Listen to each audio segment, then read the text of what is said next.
Every day, 95 children are killed by violence across the world. That's almost 35,000 innocent lives lost every year. What does it say about humanity when those meant to protect become the ones who destroy? Today, we explore the tragic reality of shedding innocent blood, a phrase that cuts across cultures and time. From ancient scriptures to modern laws, it represents the deepest form of betrayal, a violation of trust, and a stain on collective conscience. The act of taking innocent life is universally condemned, yet it persists, sometimes hidden under the guise of justice, warfare, or religious zeal. The moral and ethical implications go beyond the individual, impacting families, communities, and generations. But what makes it so devastating is not just the loss of life, it's the loss of potential, of the future, of justice. The silence around it can be just as deadly, allowing cycles of abuse, violence, and apathy to thrive. In this episode, we'll confront these harsh truths and ask, what can we learn and what must we do? Welcome to Restore, a ministry dedicated to providing healing and restoration for individuals hurt by the church while standing against human trafficking. I'm Mama T, and I invite you to join me as we explore stories, share resources, and work toward a future of hope and healing. History is filled with examples. In the Bible, Cain killed Abel, the first recorded murder. His hands were stained not just with blood, but with jealousy, pride, and rebellion. One day, Adam and Eve told their children that in order to show gratitude to God, they would need to perform a worthy sacrifice, something special that would please their Lord. Abel immediately chose one of his best newly born lambs to offer up to God, and though it was important to him, he believed that giving it over to God was far more important than keeping it for himself. When Cain learned about his brother's selfless sacrifice, he was puzzled. He told Abel that he should sacrifice something far less significant. After all, he himself was going to sacrifice some old dried fruit that he was planning on getting rid of anyway. Other interpretations indicate that Cain was going to merely sacrifice some extra straw that he had lying around. But Abel was insistent on offering up his most treasured lamb, something in which Cain scoffed at. Why his brother was going to give away something so cherished was beyond him. But both of the brothers stuck to their guns and would go to present their respective sacrifices. In the book of Genesis, God is stated to have looked with favour upon Abel's sacrifice, but did not look with favour upon Cain's. While there doesn't seem to appear to be a vivid description from the passage as to how God made it clear he was more satisfied with one offering than the other, some interpretations of the tale use fire to represent this. The idea is that Cain and Abel both placed their offerings into a fire. Abel's lamb burnt up in the fire, and the flames roared as the sacrifice was consumed. But when Cain placed his offering into the fire, the sacrifice merely smouldered, and the fire itself died down. By this telling, it's understood that Abel's sacrifice was well received by God because of the magnificent way in which it had burned. Cain's, on the other hand, did not, implying that it was not as worthy as Abel's. Cain grew jealous. He couldn't see the logic behind why God had preferred Abel's sacrifice over his. He grew angry at his brother, and it would lead him to become consumed with venomous thoughts, those of which led him to sin. Cain lured his brother out into the fields one day and struck Abel, killing him. Immediately, Cain realized what he had done, but he wasn't so concerned with the loss of his brother, but more so the consequences he might face. In 1994, nearly 1 million people were slaughtered during the Rwandan genocide. Children, elders, pregnant women, their only crime was their ethnicity.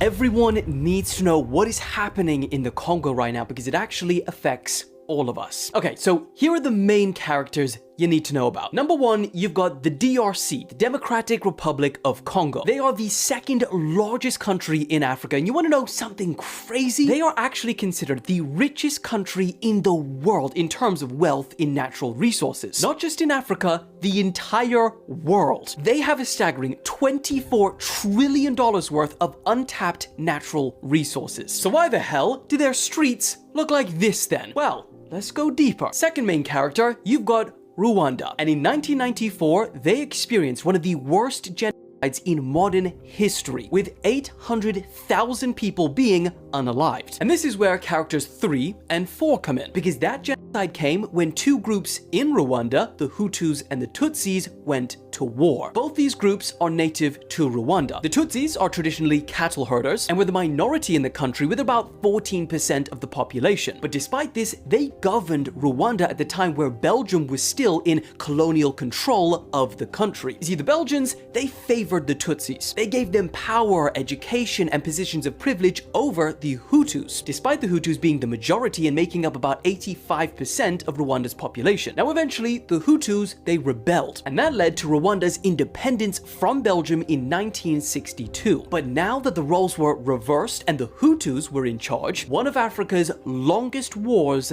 began, and it culminated in that genocide that I previously mentioned. Hutu extremists systematically ended the lives of between 800,000 and 1 million Tutsis, which is now globally recognized as a genocide. However, despite this, the Tutsis were still able to regain control of Rwanda, and a key detail is they still maintain that control till this day. Now, this is where character 1 comes back into the mix, the Congo, because during that 1994 genocide, many of those Hutu extremists fled into the Congo, which is also where many of them remain till this day. Now, that's a really important detail because since that genocide, the Tutsi Rwandan government has constantly invaded the Congo since then, using the justification that those Hutus who committed the genocide and then fled there, well, they are still a security threat and need to be eliminated. And now we are at the super controversial part that everyone argues about, because when Rwanda, or the rebel forces that they have backed, enter the Congo, well, they haven't just eliminated the Hutus like they said. Over the years, they've overthrown parts of the country's government, installed new presidents, and caused major political destabilization. And so many accuse Rwanda that their intentions are actually all about controlling Congo's resources. And that brings us to today and what's happening now. Because for months, one of the rebel forces, allegedly backed by Rwanda's government, M23, well, they are in the Congo right now, capturing towns and pushing deeper and deeper into the country. And why it's currently making headlines around the world is because that M23 rebel group, well, they just took control of Goma. That is the Congo's biggest city in the east, which is also the part of the country which is most rich in resources. And it's at this point where we introduce our even more controversial fifth character, the West, and many other countries outside of Africa. Because those resources, inhumanely and often illegally extracted from the Congo, well, they are bought and used by some of the brands we use every single day. Cell phones, electric cars, TVs, fridges, and I mean, the list goes on forever. Simply put, we in the West and much of the world, we would not function the same way without the resources from the Congo. We need to talk about the silent genocide in Congo. The exploitation of Congolese people has claimed millions of lives, and the media is not talking about it at all. In fact, around every hour, 48 women are set. 6 million Congolese people have lost their lives over the past decade, and millions more have been displaced. Also, the Western world can continue to benefit off of Congo's natural resources like cobalt. The land of Congo has the largest amount of cobalt, which is a critical mineral used in technology. Western nations like the US, the UK, and France have given military and financial aid to groups in Rwanda and Uganda to invade cobalt-rich areas. And because of these invasions, Congolese people are either killed or enslaved and forced to mine cobalt, which includes pregnant women and children. Genocide crimes against humanity that take place in Africa are never covered in the media as much as other events. Even closer to home, we see systemic violence, innocent people dying at the hands of those meant to serve and protect, from police brutality in America to human trafficking victims in global supply chains. The modern world is not exempt. These events teach us that innocent blood cries out from the ground, from history, and from the grave. Tyree Nichols was an unarmed black man. He was killed 2023. I met his dad at the DNC in Chicago. There were 5 officers that beat Tyree Nichols. He succumbed to his injuries like 3 days after. 3 of them were maintaining their innocence, and they all were found not guilty of all state charges. So my initial question was, like you said, how? What am I missing here? Officers were charged with second-degree murder, aggravated assault, and aggravated kidnapping, and official misconduct and official oppression. They were found not guilty on all of these. Both sides had their use of force experts where one side was saying, oh, this fell within the police department policy, which that was actually their defense, part of it. So and like pepper spraying, beating the man, jumping him. Yeah, that's all in your policy. That's Memphis Police Department policy, right? In the closing arguments, there were a couple things that were mentioned. Well, first of all, again, he was unarmed. Tried to say that there were credit and debit cards that did not belong to Tyre Nichols found in the car. So the defense lawyers were saying that fatal beating wouldn't have happened if he just like allowed himself to be handcuffed. And the reason why he was running is because of those cards, which we have no evidence or proof of that at all. The second thing that they also said was that they found some drug in his car. The defense for the police officers suggested that Nichols was on drugs, giving him the strength to fight off 5 strong officers. Mind you, he didn't fight off anybody in that fucking said given the strength to fight off 5 strong officers. Said it was some mushrooms containing hallucinogenic funny part is they did a toxicology report on him and they showed that he only had alcohol and a small system. Beat these man, and of course well, we found some in his car. We know we found the cards, so yeah, we get to jump him, right? So we get to Department of Justice in December did a 17-month investigation into the Memphis Police Department. That report found that the Memphis Police Department uses excessive force and discriminates against black people. In this investigation that they conducted, they found an instance where officers pepper sprayed, kicked, and fired a taser at an unarmed man with a mental illness who tried to take a $2 soda from a gas station. He wasn't waving the blick in the air threatening the whole police department because they put him in jail for 2 days because it was a minor infraction. And 9 squad cars are there. The 3 officers that just got acquitted on the state charges were convicted, I believe, in December of federal charges. They will serve time in jail because they were found guilty and convicted of witness tampering in this because they were found guilty of trying to cover up the extent to which they abused him. Now, I remember reading an article about it. They issued Tyre Nichols 71 commands in 13 minutes, and a bunch of them were contradictory. Keep telling him to like lay on your stomach, and the dudes, and they said that this was part of department policy, the wrist locks or whatever they were doing. He was on the ground, and one of them were standing on his wrist so that he couldn't get away, and they're all screaming at him to roll on his stomach. So now he can't move. So then he's not complying, and he's like tased him after that. And then when they chase him down or whatever, they're like beating him, they're punching him, they're like, but why did he run, JJ? He ran. The chase ended up ending a few steps away from his mom's house. He was running home because he was like basically home already, and while he was getting beat, he was calling for his mom. This was nothing else besides like a modern day lynching. Proverbs 6:16 and 17 says, "These things doth the Lord hate, yea, 7 are an abomination to him: a proud look, a lying tongue, and hands that shed innocent blood." Let's pause there. Hands that shed innocent blood. These are not just poetic words. This is God expressing what is detestable to him. And while many use this verse in the abortion debate, today I want us to focus on the children who were born, living, breathing, and innocent, yet harmed, neglected, or discarded. You hear people scream, "Save the babies," but are quiet when those same babies grow up hungry, abused, or trafficked. Black babies don't need to be aborted to disappear. Black babies sure don't. They sure don't need to be aborted to disappear. They just need to be born in a system that decided they weren't worth feeding. This is what capitalistic eugenics really is. It's not about abortion. It's about economic starvation sold as meritocracy. It doesn't say don't have kids. That's not what it sounds like. It says if you do, don't expect help. See, this isn't about pro-life, pro-choice. This isn't none of that. This is about a system that kills people slowly and calls it a personal failure. See, here's some examples of it. I'm going to walk you through it. The child denied disability services because the school was defunded. The mother working 2 jobs and still being told that she should have waited. The teenager arrested instead of counsel. If you survive poverty, they call you strong. If you don't, they call you a statistic. It shows up in the black community loud and noisy. He wasn't going to make it anyway. She had too many kids. That boy needed a father. The hood just drags people down. It ranks lives by how useful they are to a system not constructed by black people. If you're smart, athletic, light-skinned, straight, speak well, you get temporary grace. But if you're poor, disabled, angry, or just inconvenient, you know what? You're marked. You're marked and slowly erased. We didn't just lose the village. We started charging rent to live in it. See, here's the thing how serious the situation got. This is not about abortion. This is not about abortion. If you're going to comment about abortion, you're getting to leave. Anti-black systems love to talk about birth rates, but ignore black infant mortality, but ignore housing, but ignore healthcare, but ignore education, but ignore joy. You want more black babies? Fund their futures. Protect their mothers. Build their cities.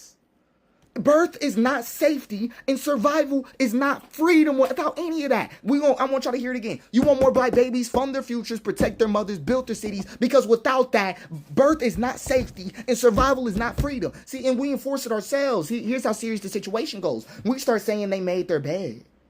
That's why I don't go back home. She shouldn't have had kids if she couldn't afford them. This is learned cruelty. This is a system training us to abandon our own. This is capitalism grooming black people into believing that only the useful survive. We didn't evolve, we got recruited. And now we're doing the sorting for them. See, here's the thing. Black people have value without proof, and that's the hardest story to tell. The only way out is to stop making our dignity conditional. We need to stop requiring potential to be protected. Stop asking children to prove they deserve to be born. And we can reclaim all that, because the truth is every black child's worthy. Every black mother deserves ease. Every community deserves abundance. And you don't fight eugenics with performance. You fight it by loving what the system ignores. That's all it is. That's all it is. See, here's what I want people to understand this. We're gonna wrap this up here. This isn't about who gets born. This is about who gets supported after. And if you don't care about life in the womb, then don't dare pretend to care about what happens in it. And here's one of the things that I want y'all to understand. I want y'all to get it, because this is important to get. If you don't fund black children's futures, if you don't protect their mothers, if you don't build their cities, birth will never be safety to a black woman. Ecclesiasticus chapter 34, verses 21 to 22 says, "The bread of the needy is their life. He that defraudeth him thereof is a man of blood. He that taketh away his neighbor's living slayeth him, and he that defraudeth the laborer of his hire is a bloodshedder." This isn't just about physical murder. It's about injustice, economic, social, and spiritual injustice that destroys life.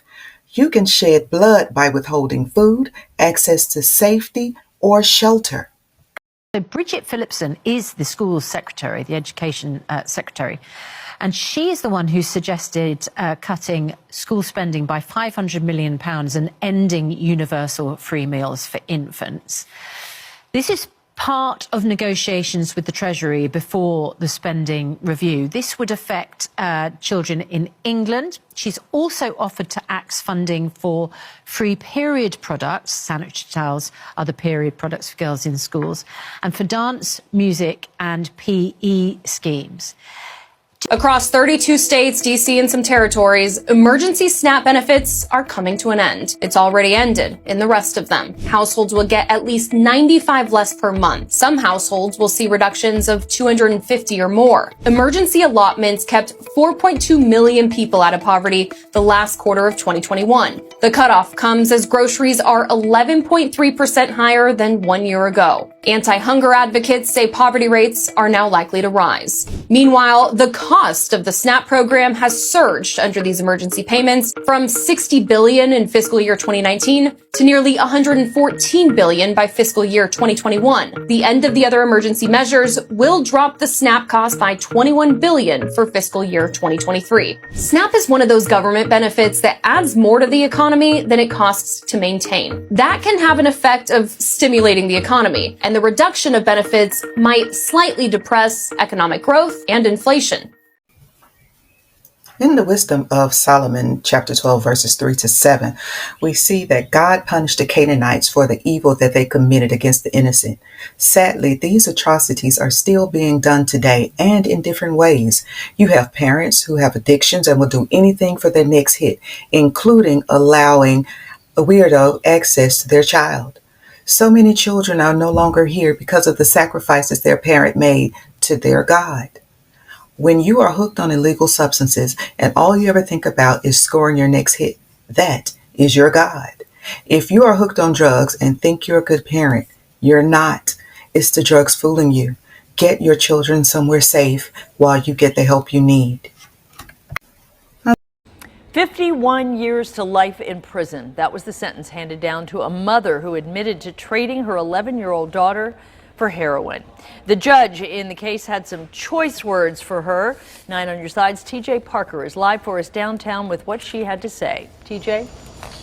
She sure did, Carol. Judge Leslie Giz says she sees the effects heroin has on people daily, but she's never seen anything like this. So she shared her thoughts with April Corcoran before she handed down her sentence this morning.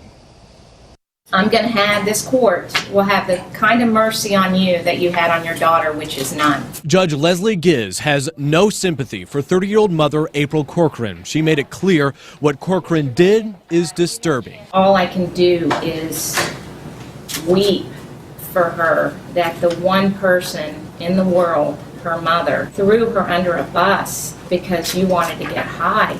It is just awe-inspiring that you can stand here and in all of this, the one thing I haven't heard is asking for her forgiveness. Corcoran pleaded guilty in June after she was indicted on charges relating to trading her daughter to her accused heroin dealer Shandell Willingham in exchange for drugs. She's also accused of giving her daughter heroin. I don't think you recognize the damage that has been done to this poor child. She deserves to die in prison. The prosecutor in the case, Katie Pridemore, believes Corcoran's daughter, who is now living with her father and stepmother, will deal with this for the rest of her life. I don't think she will ever be able to forget this, but I think with the love in her family, she will be able to get through it. Not on Your Side talked with Corcoran's attorney about her sentence. It's not surprising given the horrific nature of this case. I failed my daughter in one of the worst ways possible. Corcoran also spoke in court saying she's had time to reflect on what she did, saying she is consumed by guilt every day. Go tell your mother about your worst day. All my days was messed up. Well, tell her about one. When I got beat with a cast iron skillet because I kept asking for something to eat. And then after that, for like a week, they put me on one slice of bread every morning and every night with a little bottle of water. And then after that, they got to the point where they just put me on because they said I asked for too much food. Beat on constantly, that's where my epilepsy comes from. Because the blows to the head with pots and pans and plates.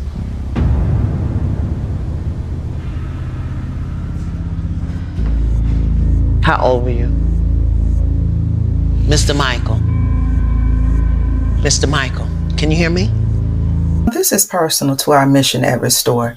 We stand for survivals of spiritual abuse and human trafficking. When we talk about shedding innocent blood, we're also talking about pastors who cover up abuse, schools that ignore red flags, governments that fight against free school meals in the name of fiscal responsibility while children starve, leaders who pray on Sunday but legislate cruelty on Monday.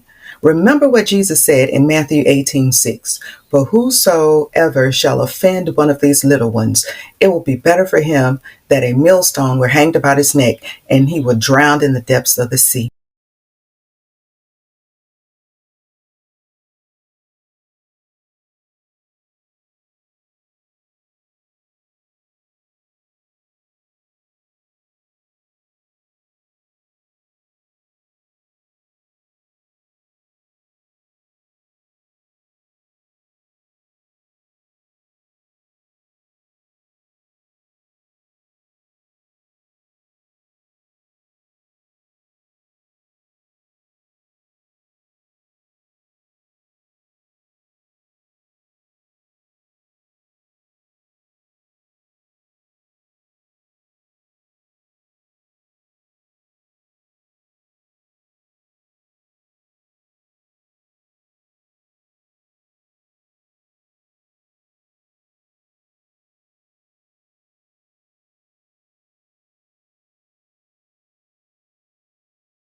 Let's talk plainly. The Diddy trial is just the tip of the iceberg. So many celebrities, politicians, and executives have harmed children, not just in Hollywood, but across institutions. Silence enables power. Think about the child stars who never made it out whole. Think about children in war zones, unnamed here, but known to God. Think of children in poverty in our towns. Do we care for them like we do puppies in distress ads? Hosea 4:2 says, by swearing and lying and killing and stealing and committing adultery, they break out, and blood toucheth blood. Blood upon blood, injustice upon injustice, but still we remain quiet? God's anger is righteous, and we too must be moved to act. We cannot keep quoting scripture while ignoring the children suffering in our own systems. We can't be anti-abortion and not pro-life in the fullest sense. Food, care, shelter, love, justice. We must speak up, support survivors, report abuse, advocate for policies that protect children, be consistent in our care for life. So what can we do today? Ask yourself, do I turn a blind eye to the shedding of innocent blood? How am I contributing to systems that harm children? What can I do differently today?